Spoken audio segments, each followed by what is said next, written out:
As Christ Community Church celebrates its 40th year, founding pastor Jim Nicodem has shared a series of talks with church staff about how God has been on the move over 4 decades. These are not meant to be sermons or in-depth theological studies, but instead are stories and reflections from a founding pastor.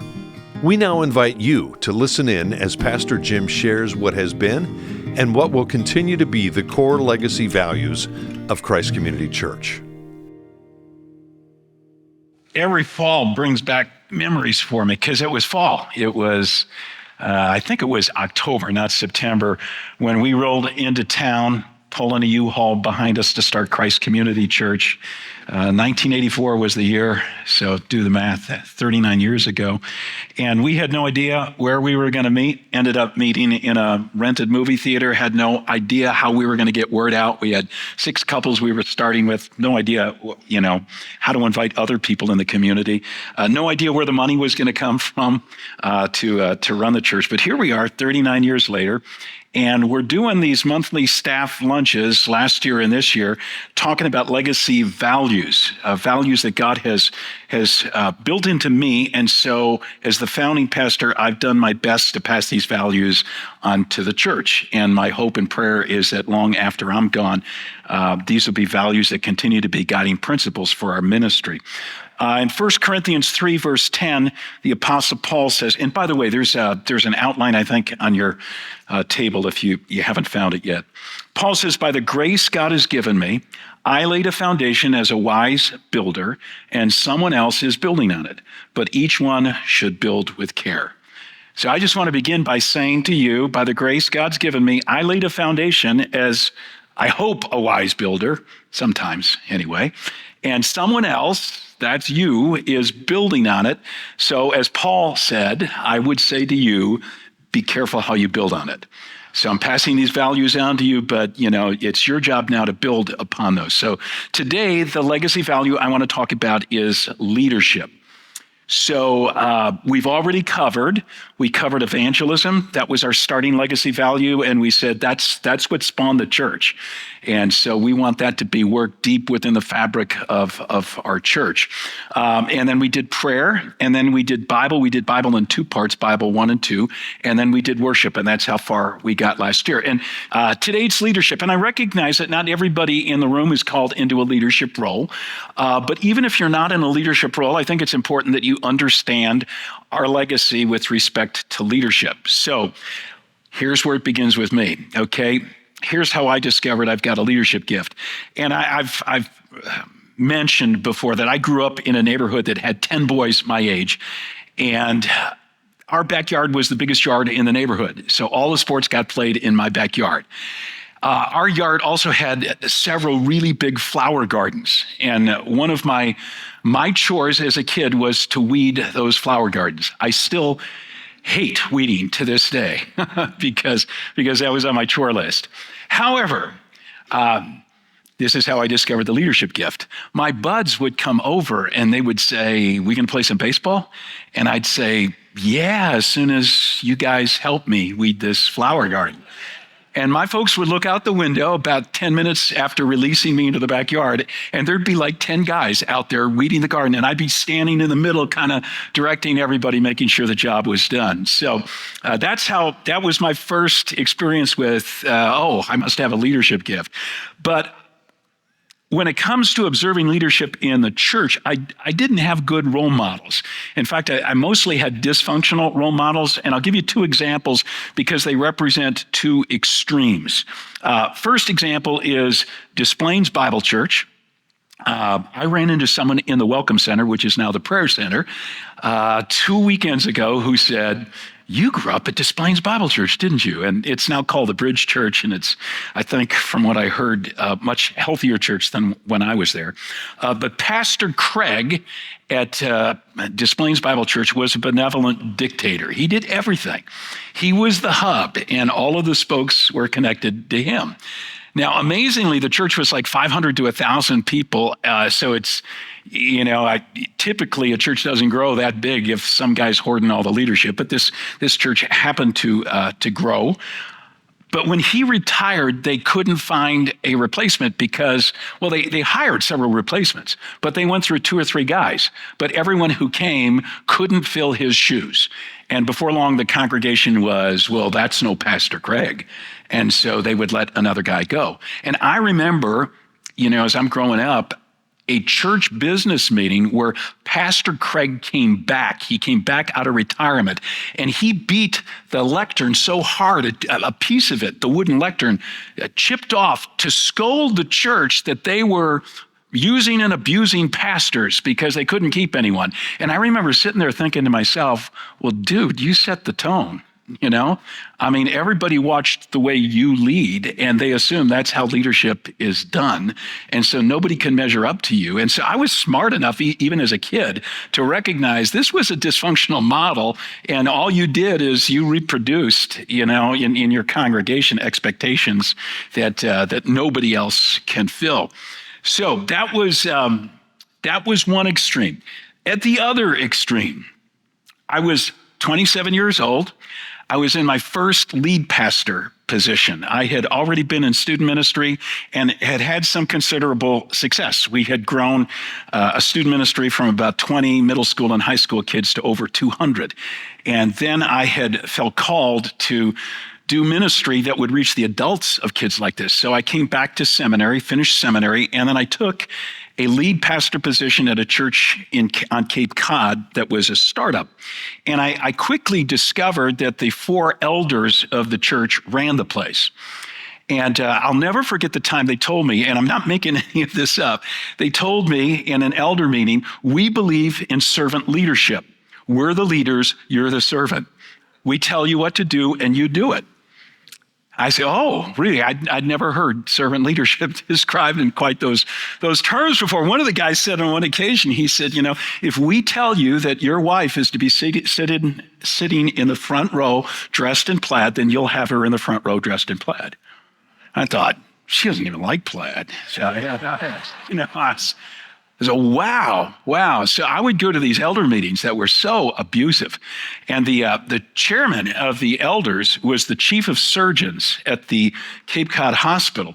And he was used to the OR where he would call out orders and everybody would jump. And so I don't recall whether it was a weekly meeting with him or it was every couple of weeks or once a month, but every meeting he did the same thing. We'd go out to lunch together. He had a 3x5 card in his pocket. He would pull out the 3x5 card and he would list my latest infractions, the things he felt I was screwing up at. Okay, and the only funny memory I have about that is that one time, one of the things on his list, he said, and in church this last weekend, you prayed with your eyes open. And I'm thinking, well, dude, how do you know? So there were some lighthearted moments, but long story short, over time, I developed what in retrospect I call a battered wife syndrome. I just felt I must be a bad person to have these leadership aspirations. It must be a prideful thing and whatever. And I remember coming across a passage in Jeremiah where Jeremiah said, it's good for a young man to sit with his face in the dust. And I thought, well, that's me. And I recall...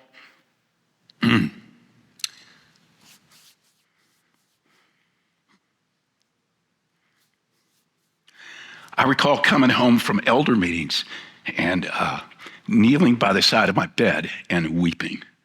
And about 10 minutes after I'd get home from an elder meeting, one of them would call. Dan was the only one who wasn't abusive like the other 3 guys were.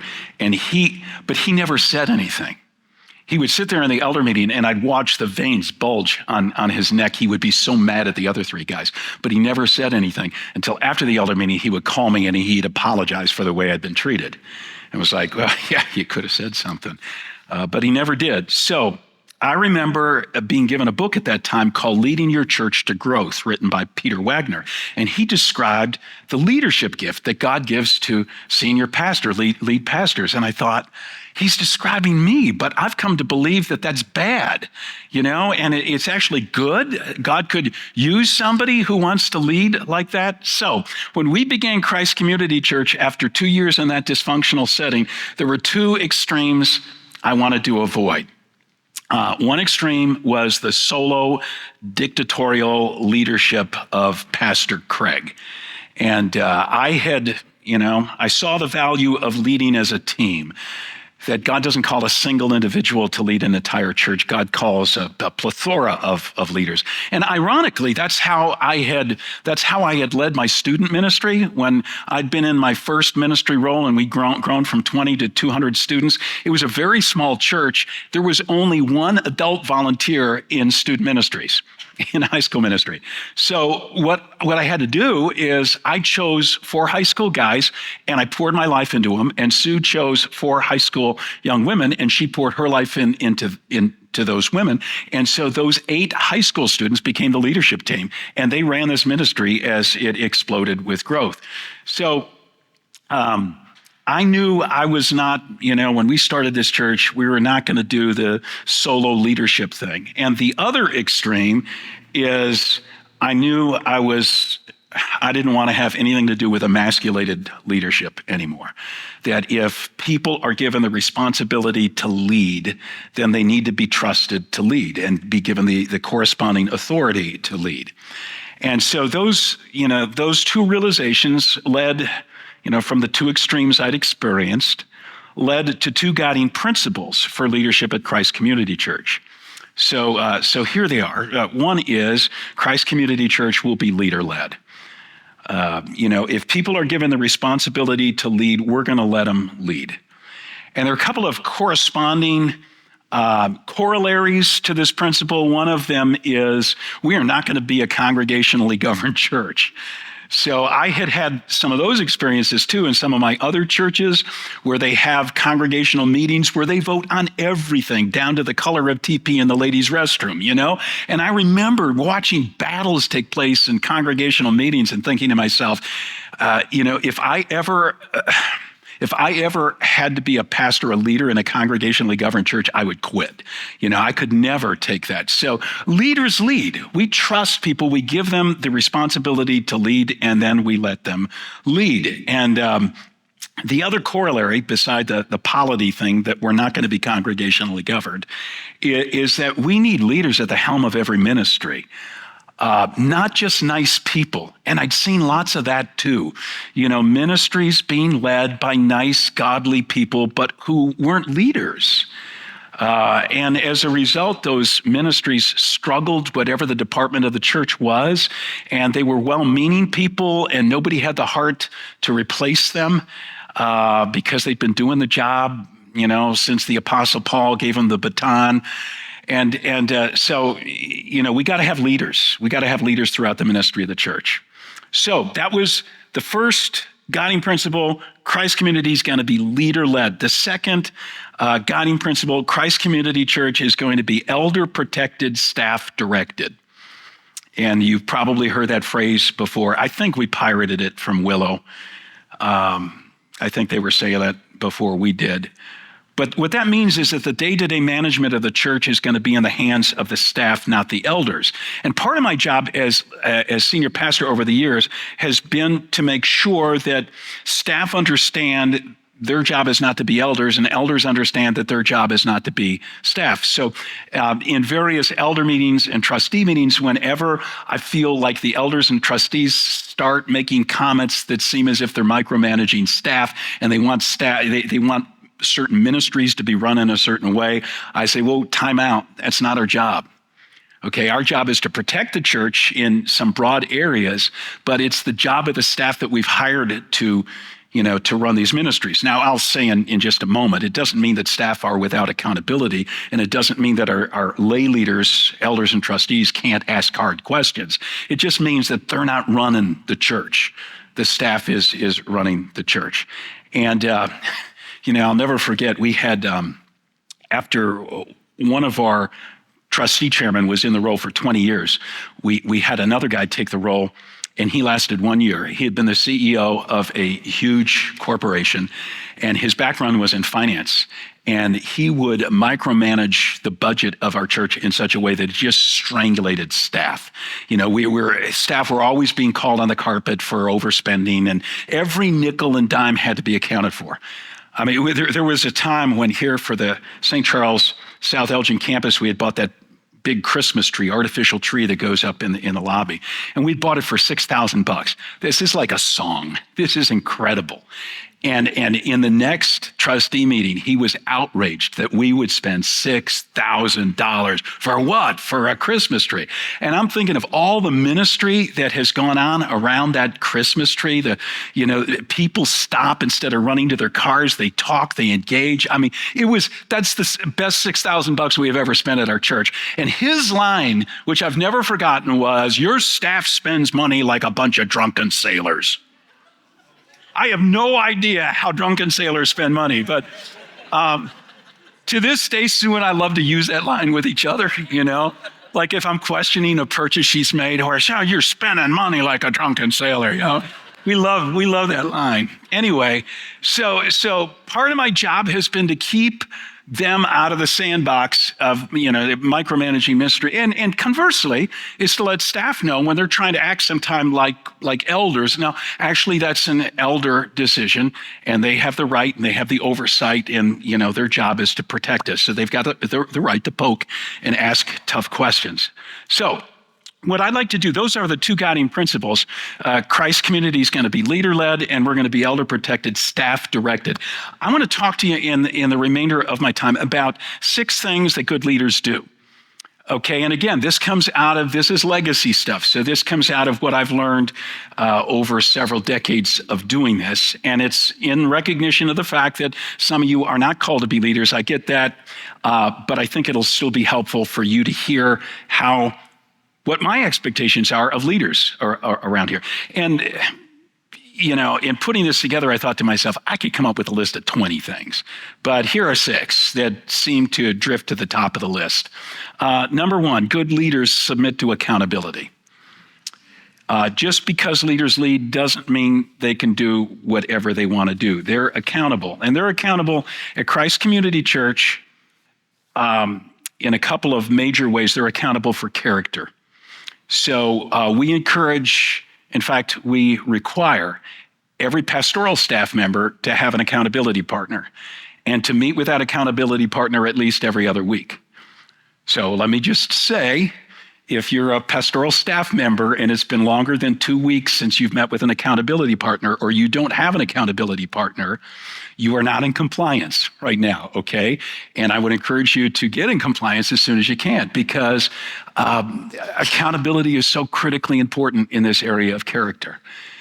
I've been around here long enough to know that there have been at least a couple of train wrecks that have happened because of character problems at a leadership level. And there's nothing like a train wreck at that level. When a leader falls morally or whatever, it's a huge problem. I will never forget the day. We were running at the time the premier student ministries in the area. Everybody knew about Christ Community Church's student ministries. And one week I was at my kid's soccer game, and up and down the sideline where parents are seated, everybody wanted to talk to me about our student ministry because, I think there was even something in the paper about it and whatever, but they all knew about it, okay? The middle of that week, we found out that our high school pastor had been having sex with a 17-year-old in student ministry. And before the week was out, he was arrested, he was put in jail, and we were in the papers for another reason. And I went back to the soccer sideline the next week, and instead of everybody wanting to talk to me, it was like you could just kind of feel everybody kind of turning their chairs in a different direction. I was shunned like a leper. And I thought, oh my goodness, what a horrible thing when a leader falls. So character, accountability, really, really critical. So we used to have 2 covenants, signed covenants. And I want to tell you about these because we dropped them because we felt like asking people to sign them. Maybe that was too legalistic, but the spirit behind them is really important. So that's why I tell you about them. Okay, one of the signed covenants you used to sign was that you would not watch an R-rated movie. Now, this is how it started, okay? It started in an elder meeting when one of the elders confessed to the other guys, and our elder meetings would include times of how you doing in your walk with Jesus and whatever.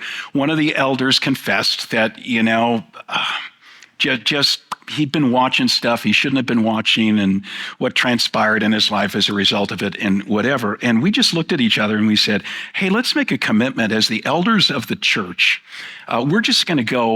We're going to go to an extreme and say, we're not even going to go to like an R-rated movie. So we came up with that. And then we decided, I don't know, months later, let's just say that to the staff as well. So over the years, that policy was in place, I'd say 15 to 20 years. And then you start getting the pushback, and not all R-rated movies are bad, and some PG-13 movies are worse than R-rated movies. So it's like, we're tired of arguing about it. Here's the principle behind it. What are you watching? What are you putting in front of your eyes? And these days, it's not movies, it's everything on the internet. Right? And you guys know the statistics. I mean, just go to Barna and whatever and read the statistics of church staff, pastoral staff, who admit to looking at pornography with regularity. It's all over the place. So while I regret that maybe, the way we tried to enforce it got to be a little legalistic, I don't for a moment repent of the spirit behind it, that we need people walking in moral purity. And if you're not, you're not in the game. You may think you are. You may be serving us on the surface, but there's something going on that it's ripping the guts out of your ministry. Okay, the other thing we did, and again, we had this policy in place for 15 to 20 years, is pastoral staff. No alcohol. And it wasn't because we believed that the Bible teaches teetotaling. It was because we're in a ministry that was reaching lost people, some of whom have lives that have been devastated by alcohol. Like, how can you run a care night ministry trying to help people be delivered from alcohol when you're treating it as if it's not a big deal? And so, we dropped that as well. And we said, hey, the truth of the matter is, whether you're having a beer or a glass of wine or whatever, it's the drunkenness that matters and whatever. However, the spirit behind that I would say to you is still critically important. And that is, do you realize in this church, you're constantly surrounded by people for whom alcohol is a problem? And so if you're not aware of that, just get aware of it, okay? Which means, like, when we serve, if Sue and I have a glass of wine, or I rarely drink beer unless there's a good cherry beer up in Door County, Wisconsin. But if I'm with somebody from the church and it's an info, I always ask them about their life experience with alcohol. Is this okay? Is this a struggle for you? Whatever. Because I just don't, I don't want to be leading someone else to say, well, it's not a big deal for Jim, so I can do it and whatever. So all of this to say, we're accountable for character. We're role models to people in these areas. So maybe didn't go about doing it the right way in terms of demanding signed covenants, but it's really important that we're accountable in this area of character. And secondly, in the character, in the area of goals and performance. This is the other area where there's accountability. At our next elder meeting, which is in a couple of weeks into September, I will be submitting my ministry goals for the season, because I expect these guys to hold me accountable to these goals. I'm accountable for my performance. Every leader at our church needs to be accountable. I've told you this before, but before I speak at the church on any weekend, my notes go out to a handful of you. We kind of rotate the group, some staff, some elders, and ask you to review them. Do you see anything there that's not biblical? Do you see anything there that's winceable? Like, ooh, I can't believe he's going to say that, So I really appreciate those of you who take that role seriously and give me feedback. It's not that every time you look at my notes, you're going to find that kind of stuff, but when you do, your feedback is invaluable. So we do that on a regular basis around here. We evaluate performance. We do a postmortem on everything we run around here and say, how could it have been improved and whatnot. So if you're not used to that, if you've come from a church where nothing was ever evaluated, everything was good enough for God, this is going to be a different experience for you. So good leaders submit to accountability. Good leaders produce leaders. Good leaders are always on the lookout for leader candidates. So in our early days, we're meeting in a movie theater and families are coming with teenagers, but we've got no youth pastor and we can't afford a youth pastor.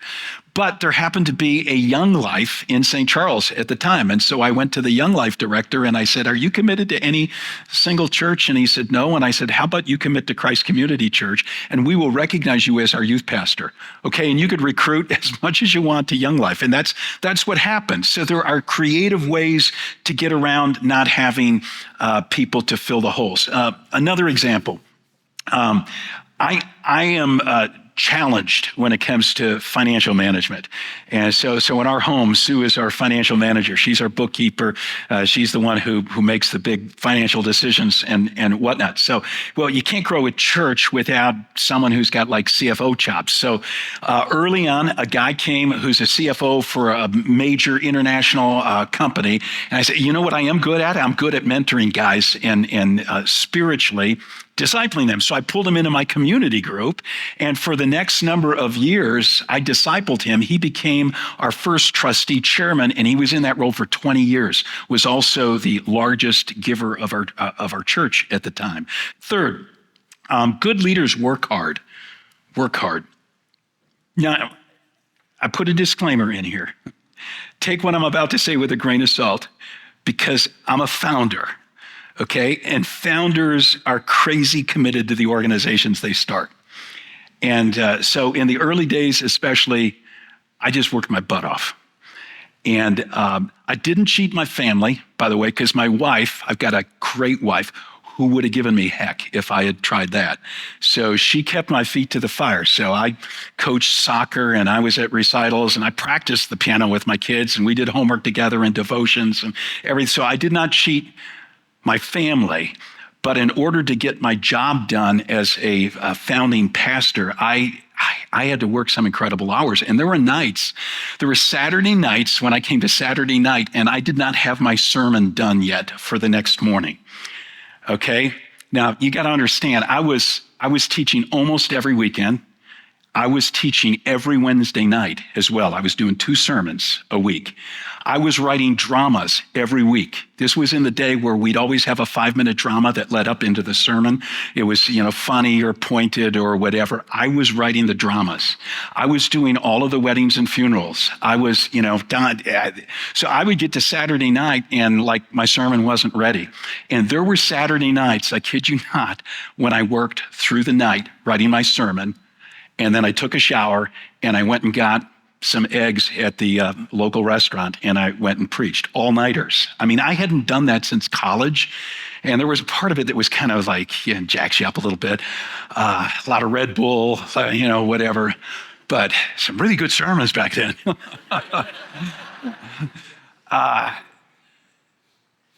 So I think it's important to set work boundaries. I think it's important to guard your day off.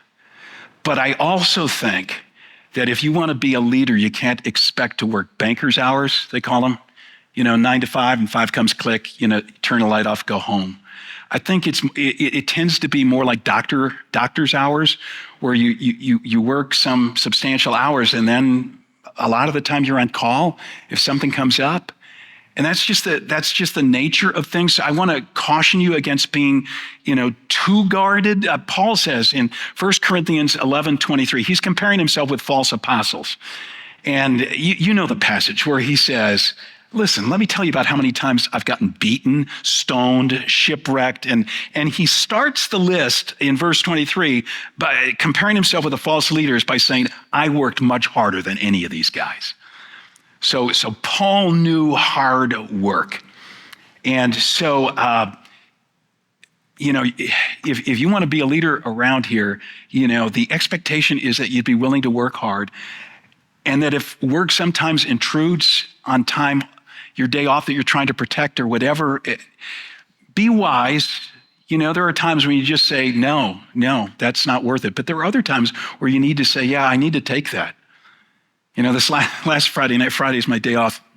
This last Friday, my nephew calls, and he and his wife are moving into a new apartment, and they've had a bunch of stuff in storage, and they need some extra hands moving. Well, he happens to have just started coming to our Aurora campus. So I'm not only his uncle, I'm his lead pastor, his senior pastor, right?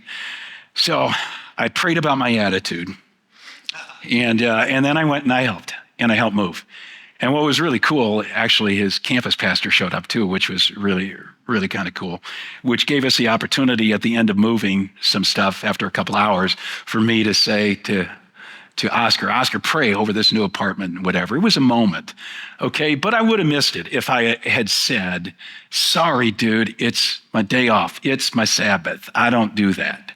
Okay, so the previous Friday, we got this executive pastor who calls for a day of fasting and prayer on my day off, okay?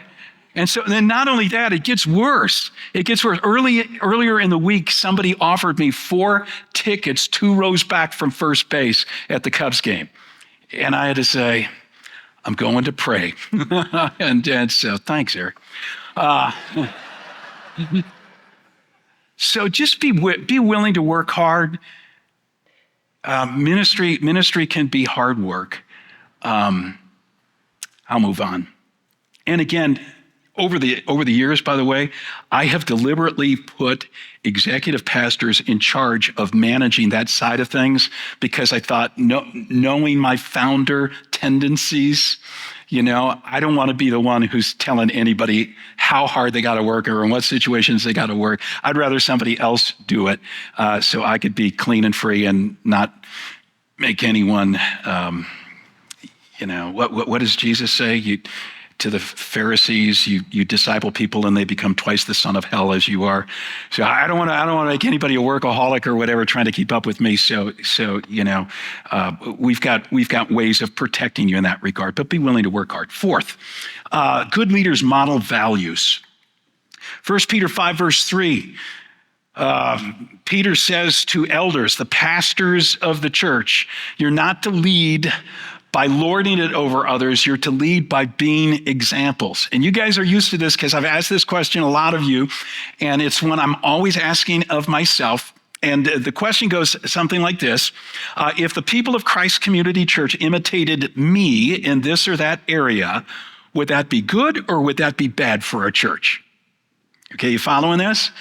So you take any of our values, inviting friends to services. Okay, and I'll say this to you instead of to me. Okay, if the people of Christ Community Church invited friends to church as frequently as you do, would that be good or bad for Christ Community Church? If the people of Christ Community Church gave sacrificially as you do, would that be good or would that be bad for Christ Community Church?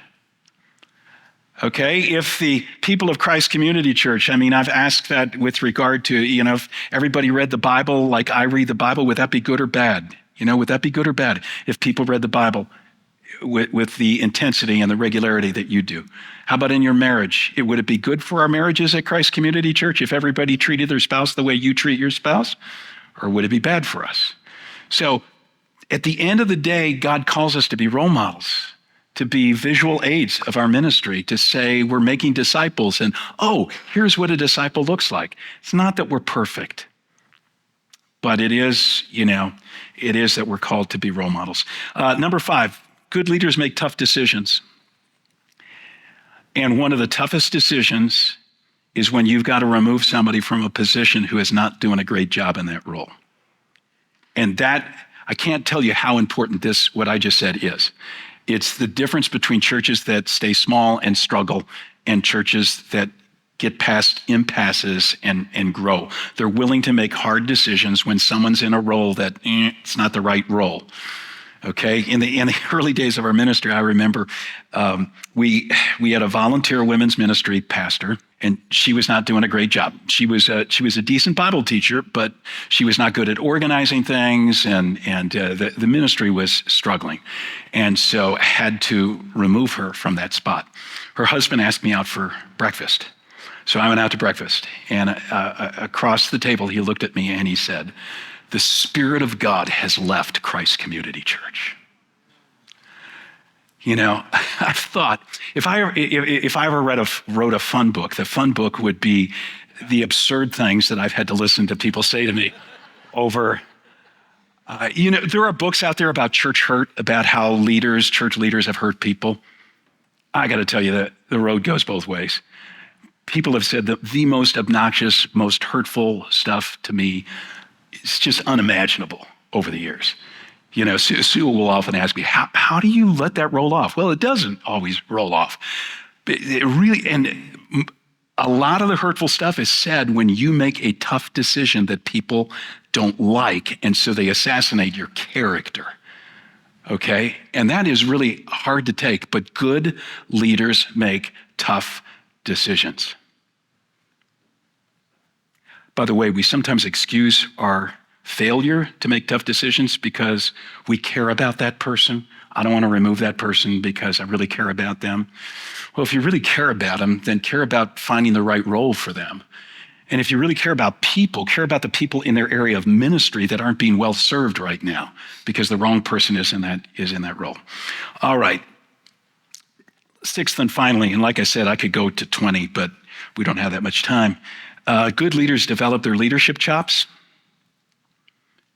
So they just keep growing as leaders. Two extremely helpful ways I've found to do this. And, I trust these would work for you. One is over the years, I've found myself peer mentors.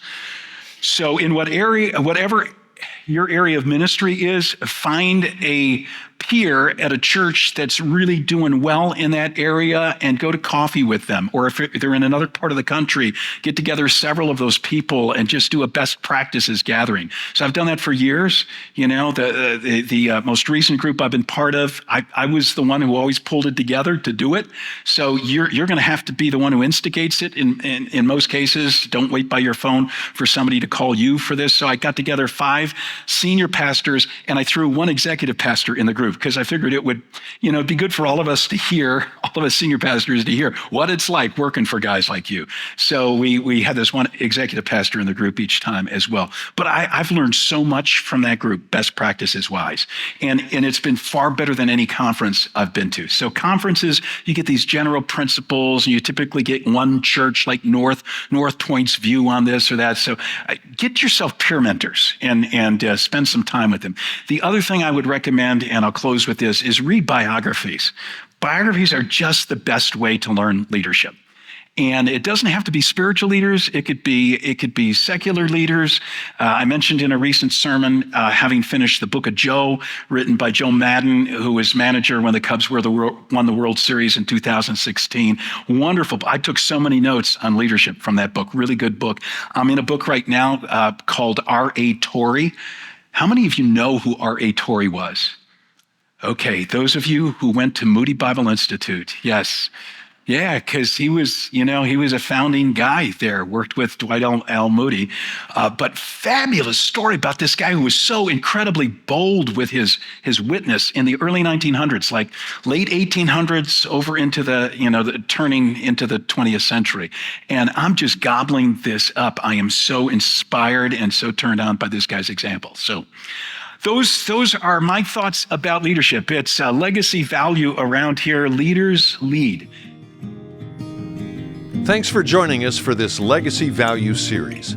Check out the rest of these podcasts at ccclife.org/podcasts.